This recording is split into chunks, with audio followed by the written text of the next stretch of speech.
তোর কি হয়েছে ক ক ক কি হয়েছে ক তোর স্বপ্নতে কি করছে? হ্যাঁ তুই তখন গুলো তখন মাটির ভিতরে নিয়ে গেছে স্বপ্নতে বাসলি কেন করি? হ্যাঁ আজকে সকালে বাসলু তো মাটির ভিতরে নিয়ে গেছে সেই মানুষটা তুই বাসলু কেমন করি স্বপ্নতে? হ্যাঁ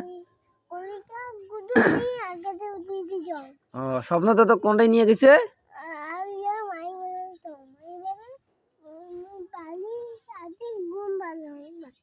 পরে ঘুম স্বপ্ন থাকি উঠি দিস কি করেছিস ঘুম পাড়িয়েছিস তো মাটির ভিতরে নিয়ে গেল ওটা মিথ্যে। হ্যাঁ তাহলে এখন কি ওইরকম স্বপ্ন আরো কি হবে? স্বপ্ন কি আরো কি ওইরকম চাইস না না চাইস? আর চাইস না? ভয় লাগে? হ্যাঁ